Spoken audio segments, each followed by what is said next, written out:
High friends welcome to Hossain Creation Boutiques. देखो बंधुरा आज के एक 10 থেকে 11 বছরের বাচ্চার মিডিয়াম সাইজের ওড়না থেকে কাপ্তান বানানো শেখাবো। দেখো এই টাইপের দুপাট্টা যেটা একটু বাঁধানি স্টাইলের ওড়না, যেটা বাঁধনি আমরা বলি, বাঁধনি প্রিন্টেড একটু বাঁধা থাকে। তো বর্ডারটা দেখো সুন্দর বর্ডার দেওয়া আছে। এই টাইপের একটু মিডিয়াম সাইজের দুপাট্টা, যেটা ন্যাচারালি দুপাট্টা কি হয় যে ওড়নাগুলো একটু 2.15 বা 2.5 মিটার থাকে, সেটা এরকম কিছু না। এই ওড়নাটা একটু 2 মিটারের ছিল। তো এটা একটা ছোটো বাচ্চার, যার জন্য 10 থেকে 11 কি 12 বছরের বাচ্চারও হবে, একটু লং হবে। তো এটা প্রথমে দেখো এই যে বর্ডারটা আছে সুন্দর। তো বর্ডারটা পারলে একটু পোলট্রি এইভাবে তোমরা নিতে পারো যদি একটু মোটা করার জন্য, কিন্তু আমি এটা দেবো না, কারণ বর্ডারটা ন্যাচারালি বেশি চওড়া নিচ, মানে একটু সরু আছে, তাই বাঁধবো না। তো একটা জিনিস নিচে রাখবে যে ওড়নাগুলো খুব সফট হয়, সরে না যায় কাটিংয়ের সময়, তার জন্য আমি নিচে দুটো ডবল করে নিয়ে 2 কোণে পিন লাগাচ্ছি, কারণ এটা খুব সফট হয়, সহজে গুটিয়ে যেতে পারে। গরমের জন্য কিন্তু এই টাইপের কাফতান খুবই কমফোর্টেবল। দেখো এইভাবে নিচেটা বেঁধে নিয়েছি। এবার জোরে আমি কিন্তু যদি ঝাড়ি তাহলে কিন্তু সুন্দর একদম পার্টে পার্ট থেকে যাবে। উপরে পার্টটা দেখো স্মুথ, একদম পার্টে পার্ট পড়ে গেছে। তো এরপরে আমি কি করতে হবে, যেই জায়গাটা আমি গলার কাটিং করব সেখানে একটু পিন দিয়ে বসিয়ে নেব, যাতে কাপড়টা একদম সরে না যায়। এই ওড়নাটা একটু 2 মিটারের ছিল। তো বাচ্চাদের 15 বছরের মধ্যে করতে গেলে তোমরা একটু 2 মিটারের ওড়নার উপরেই করো। যদি না হয় তাহলে নিচেটা একটু কেটে দিতে হবে, লংটা যদি না পাওয়া যায় ছোটো ওড়না। তো এটা একটু আমার কাছে ছোটো ওড়না ছিল, দেখতে খুব সুন্দর প্রিন্টেড, তো সেটা দিয়ে বানাতে চাইলাম। তো ঠিক আছে, এখানে গলার কাটিংটা করা যাক। গলায় প্রথমে পিনগুলো লাগিয়ে নিয়ে একটা নর্মালি সাইজের যে একটা ফ্রক আছে, আমি কোনো মাপজোগ নেব না, খুব সহজে দেখাচ্ছি। যেই বাচ্চার জন্য করতে হবে তার একটা নর্মালি ফ্রক বসিয়ে, দেখো ওপেন সাইডটা আমি ওইদিকে রেখেছি, হ্যাঁ এদিকে বন্ধ সাইডটা রেখে গলার মাপটা নিয়ে নেব। গলার মাপ আর কাঁধের মাপ নিয়ে, আর্মের মাপ নিয়ে দাগিয়ে নেব।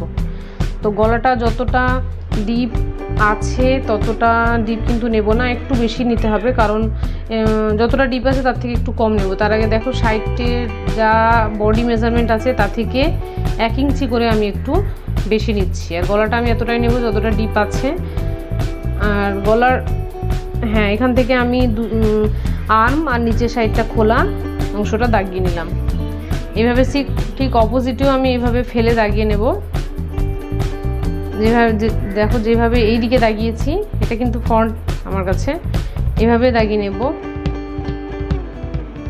এটা আমি পুরো ফেলে দাগাতে পারতাম, কিন্তু কাপড়টা এতই সফট যে জড়িয়ে যাওয়ার সম্ভাবনা হচ্ছে, তাই জন্য 2 দিকে এইভাবে মোটা করে নিলে সহজে গুটিয়ে যাচ্ছে না। এভাবে গলা আর 1 ইঞ্চি করে 2 সাইডে দেখো বেশি নিচ্ছি। কুর্তি স্টাইলে কাপ্তান কুর্তি, ঠিক আছে, এখান থেকে সেলাই দেব। এবার আমি গলার কাটিং করব, ঠিক আছে। তো গলা আমি একটা জিনিস বলে দিই, গলার সামনের অংশ পেছনের অংশ কিন্তু কম বেশি হবে। সামনে একটু ডিপ হবে, যতটা ডিপ আমি কেটেছি ওই ডিপই হবে, কিন্তু পেছনটা আমার কম হবে। তার জন্য আমি আগে এটা লম্বা করে নেব, পিনটা খুলে নিয়ে লম্বা করে নিয়ে গলা এবং পেছন দেখো আলাদা করব। লম্বা করে নিয়ে তারপরে একবার ভাঁজ করলাম আবার। তো এটা হচ্ছে আমার টোটাল গলা, সামনের গলা। তো আগে পেছনের গলাটা কাটিনি, সেটা একটু কম হবে। পেছনের গলার মাপটা কেটে নিলাম। এটা একটু দেখো, এটা মাত্র 2 ইঞ্চির একটু কম রাখছি। তারপরে গলাটা মেজারমেন্ট ওয়াইজ তোমরা যেই মেজারমেন্টে নিবে সেই মেজারমেন্টে নিবে। আমার এই মেজারমেন্টটা ঠিক আছে, তার উপরে আমি নিচ্ছি। এই ফ্রকটার যেটা নিয়ে মাপ নিচ্ছে এটা খুব ছোট গলার ছিল, তাই সেম নিলাম।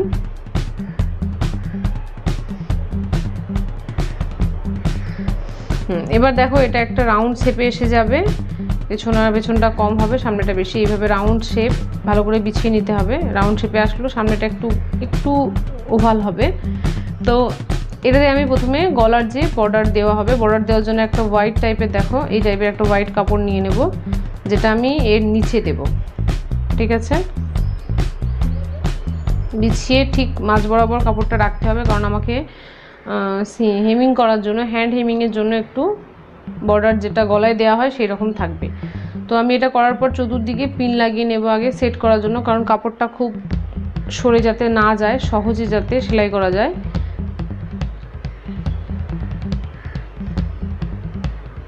তার জন্য এইভাবে চতুর্দিকে আমি 1/2 ইঞ্চি ছেড়ে ছেড়ে পিন লাগিয়ে নেব সার্কেল ওয়াইজ।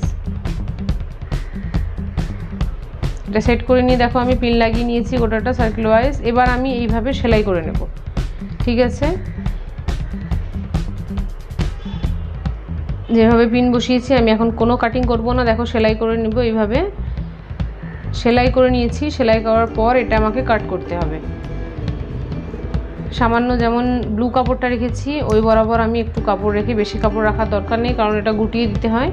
এবার এটা কাট করে নেব, গোটাটা এভাবে কাটিং করে নিই। দেখো কাটিং করার পর দেখতে ঠিক এরকম লাগবে। তারপর ধারে ধারে দেখবো সেলাই না কেটে যায়, সেরকম আমাকে মার্জিন যতটুকু আমার কাপড় আছে আমি একটু কাট লাগিয়ে নেব, যাতে আমার এটা বসানোর সময় রাউন্ড শেপটা খুব ভালোভাবে বসে।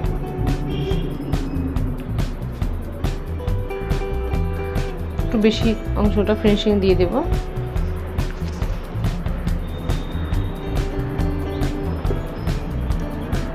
এভাবে কাটিং করে নেবার পর আমি এটা এবার ভেতর দিকে দেখো ফ্রন্টটা দেখে সামনের দিকে রেখে এটা ভেতরে ঢুকিয়ে সেলাই করব। তার আগে যে অতিরিক্ত কাপড়টা আছে আমি কেটে দেব, প্রায় 1 থেকে 1.5 ইঞ্চির মতো একটু কাপড় রাখবো, রেখে সাবধানে আমাকে কাপড়টা কাটতে হবে যাতে আমার আসল ফেব্রিকটা না কেটে যায়, এটা লক্ষ্য রাখতে হবে। কেটে নিয়েছি, এবার এটা এভাবে ভিতরে ঢুকিয়ে আমি উপর থেকে আয়রন করে নিয়ে তারপর আমি এটা চাপ সেলাই দেব। তো পারলে তোমরা আয়রন করতে পারো, নাহলে যারা পুরানো ভালো হাত হয়েছে সেলাইয়ের তারা একদম ধরে সেলাই করে নিতে পারো। নতুন যারা তারা একটু আয়রন করে নিয়ে তারপরে সেলাই করলে ভালো হয়, ঠিক আছে। দেখো এটা সেলাই হয়ে যাওয়ার পর আমি যেইভাবে দাগ দিয়েছিলাম সেইভাবে আমি দাগ ওয়াইজ সেলাই করে নিব, তাহলে আমার দেখো কাপ্তান রেডি হয়ে যাবে। দেখো বানানোর পর দেখতে এটা এরকম লাগছে, অসাধারণ সুন্দর। আমার ভিডিওটা পছন্দ হলে অবশ্যই লাইক, কমেন্ট, শেয়ার করবে। Thank you.